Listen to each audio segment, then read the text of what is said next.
Do you have a metal Yeti by CLYW? If not, you should check it out on YoYoExpert.com, but if you do, you should check under the pads on it.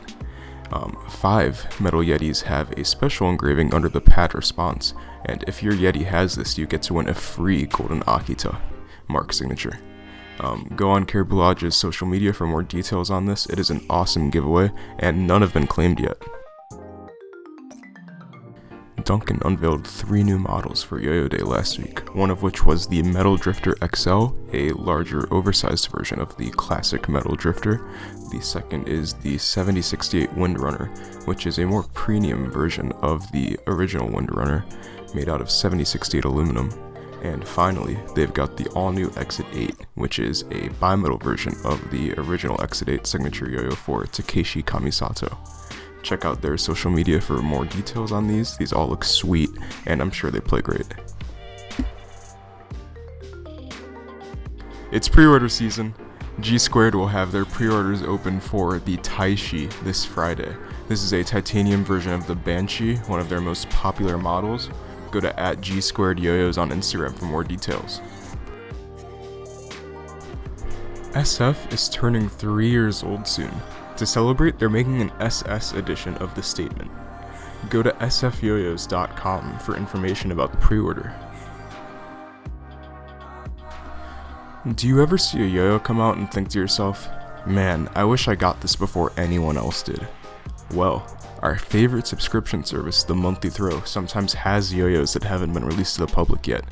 Go to monthlythrow.com for more details about their services.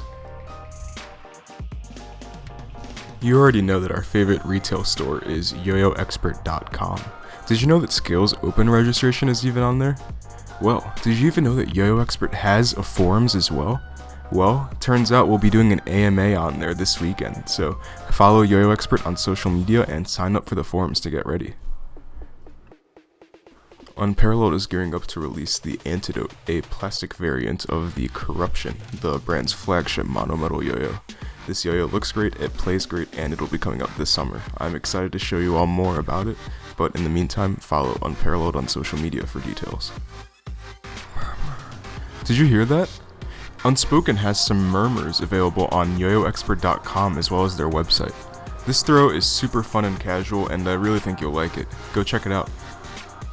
My favorite release from YoYoFactory so far this year is the Bind, which is Nate's new signature. This yo-yo is straight up powerful. If you're a fan of the ND but are looking for something a little bit more stable and hard-hitting, the Bind is definitely the yo-yo for you. Check it out on YoYoExpert.com. Yoyorecreation just released a variant of the Supercell called the Supercell Super Light. This is a polycarbonate version of the Supercell. They're famous for a yo-yo used by Takumi Yasumoto, the 2017 Japan national champion. This super light version is made out of a less dense material of plastic, and its weight is 65 grams. So this yo-yo has a super unique playing experience, and you can check it out on Yoyorecreation's store. Skills.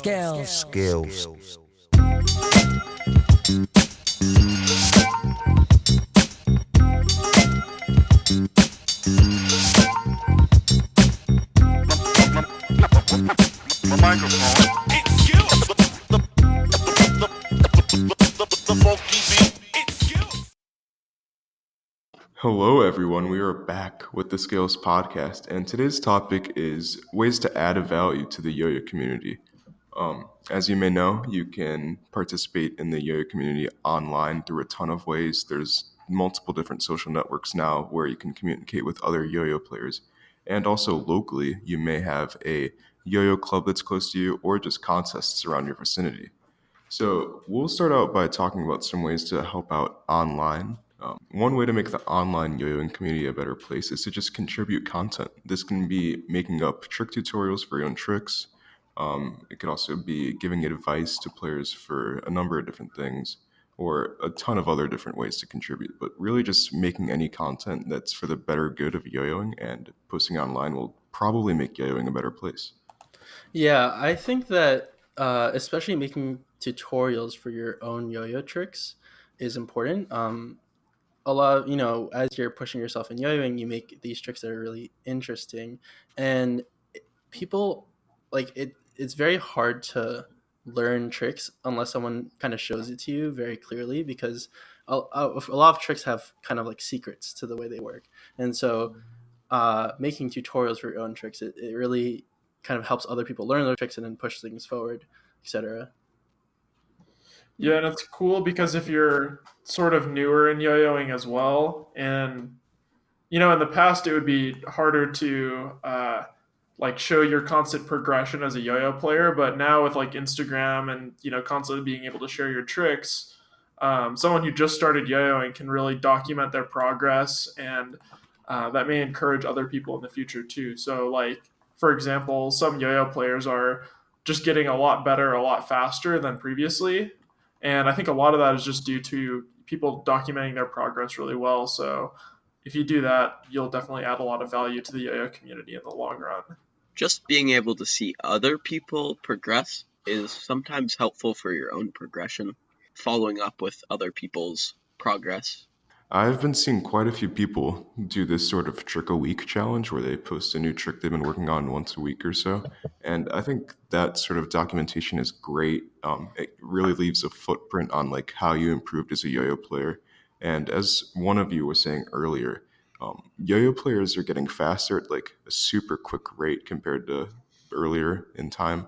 So I think this sort of whole documentation thing is a big part of that. I really like the trick a week kind of challenge almost, because it for those people who are participating, it holds them accountable.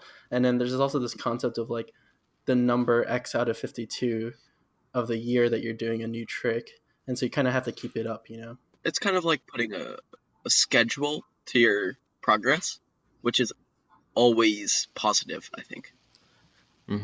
So the next way to contribute to the online yo-yo community is by giving newer players advice.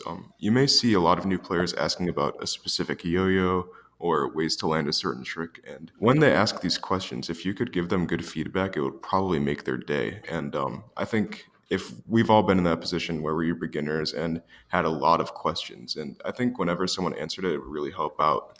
And I think that sort of feedback system needs to be a lot more prevalent in yo-yoing. What do you guys think? Yeah, so when I started, and it's very similar to the way a lot of people start, is they start by finding this out online. um, it's pretty non-transparent as to where to start.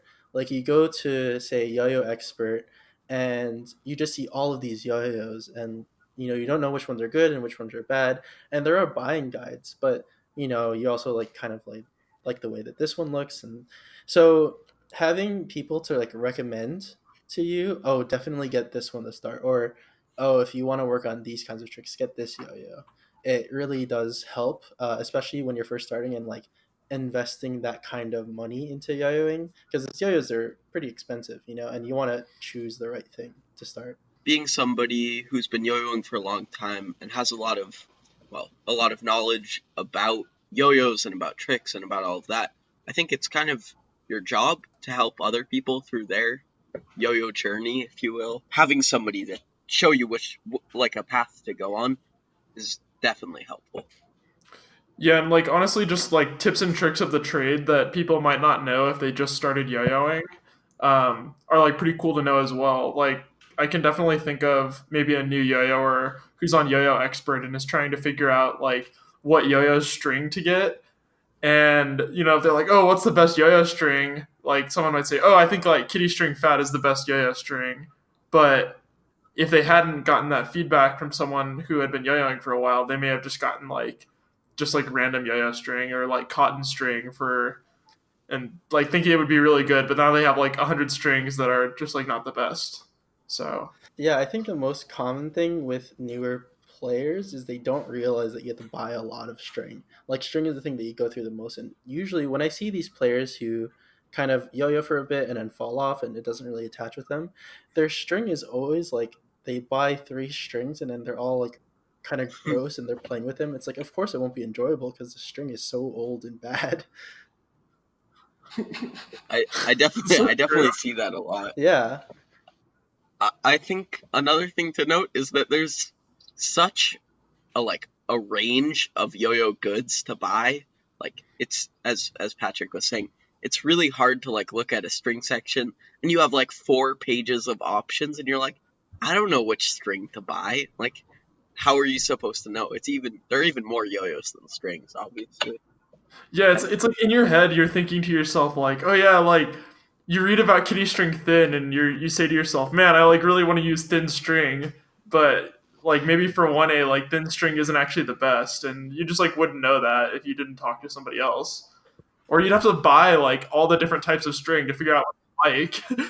I also see pretty often that yo-yoers, like new people, will watch a yo-yo video on YouTube, and then they think like, oh, this person used that yo-yo, so like that one's pretty good, so I'll just buy it. But the video might have been like 10 years old or something like that.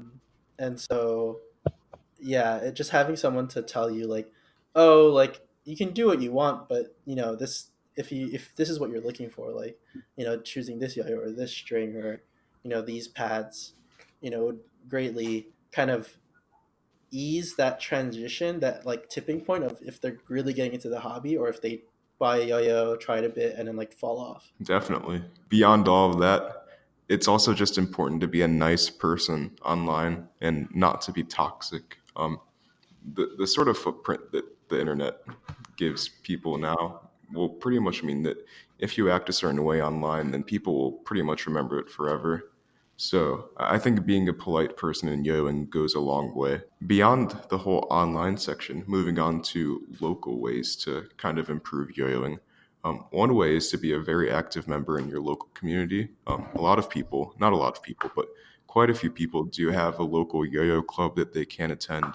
And I think it's either great to be in a position where you're starting out and you have a great mentor at your club to help you out with tricks, or if you can be that mentor to help out newer players. So, do you guys have any experiences like this? Yeah, so I live in New York City, and the New York City Yo-Yo Club is very strong.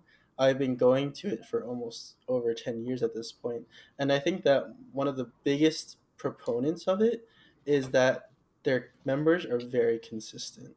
And so when you have clubs that are like maybe two or three people and they meet every week and you go and it's not that impressive, it's very different than having a club where it's five or six people, but they're very consistent. They show up every week. You can go knowing that you know there's going to be some yoga to get done. You know what I mean? And so that kind of consistency matters a lot. And when you're going to the club consistently, it adds that kind of consistency. It adds that value to other people to know that, oh, I should reserve time every week to spend time and hang out with yo-yoers at this club because I know that it'll be a good time. Yeah, definitely. And there definitely just comes a time when you realize that you can only learn so much from the online yo-yo community, and that like as you were saying earlier, some tricks you just may not even know how to do unless somebody shows you how to do the trick in person. Yeah. Yeah.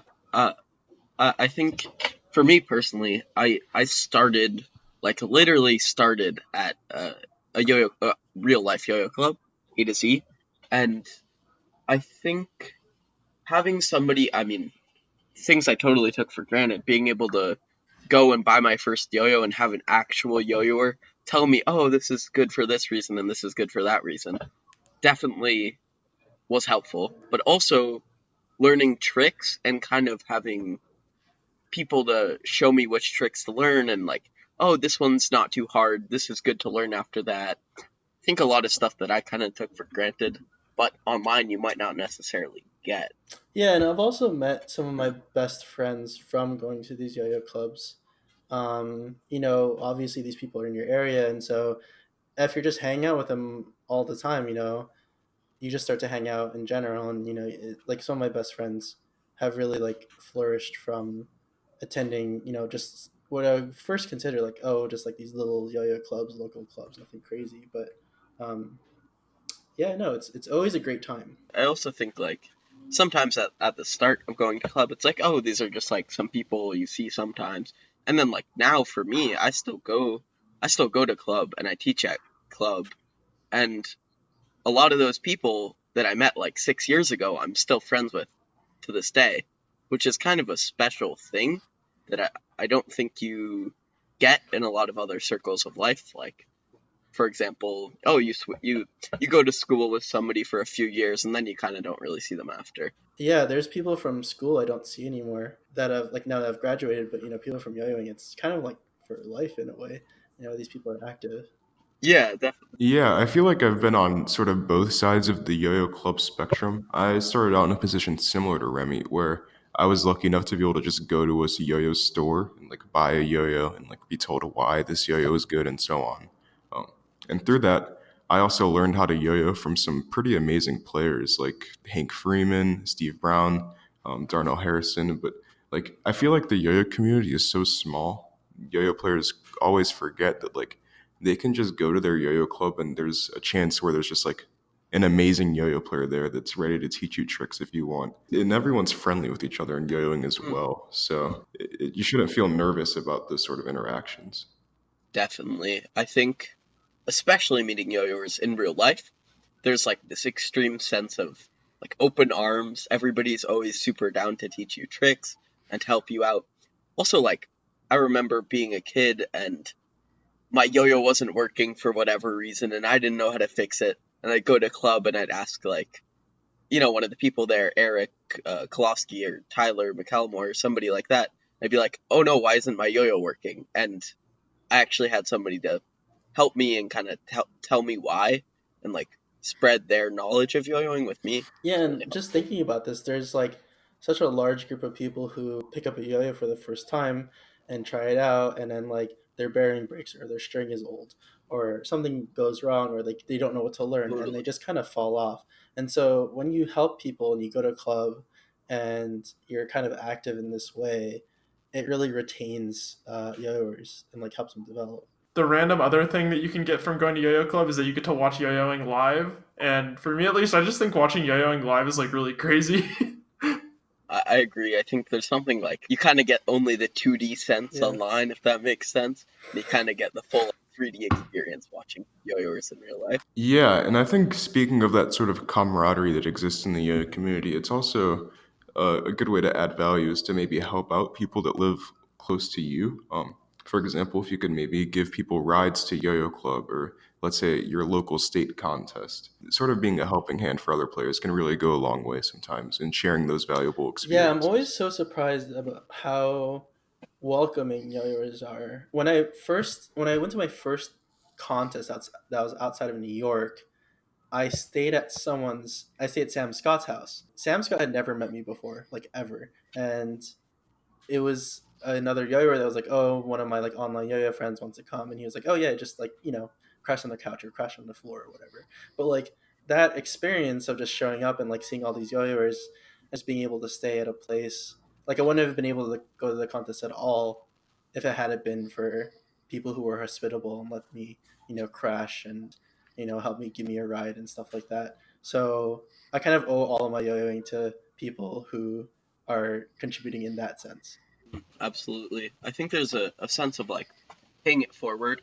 Like people have helped you throughout your journey and now it's kind of your chance to help other people. And I think both sides of that are pretty rewarding, honestly.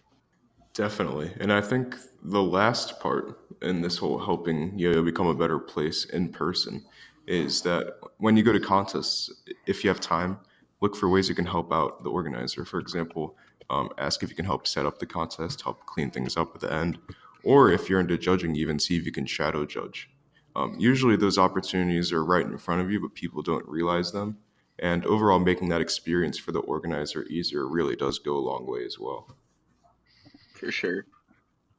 Yeah, and it's Oh, also a good first step to if you're maybe interested in running a contest locally, sort of getting a behind the scenes look at how the organizer is doing things on the day of the contest. Because I mean, those are the things that as maybe a first time contest organizer, you would just never think of until you have to do it. But if you're helping out at your contests that you go to as much as you can, you'll definitely have a better idea of that. And obviously, if you can run even a small contest locally, it can be super fun for everyone. Like I was just thinking about a contest that I went to like a really long time ago that was just put on by like two people in like a park, and they just brought like a really big speaker and said, "Hey, we're gonna do a yo-yo contest this day."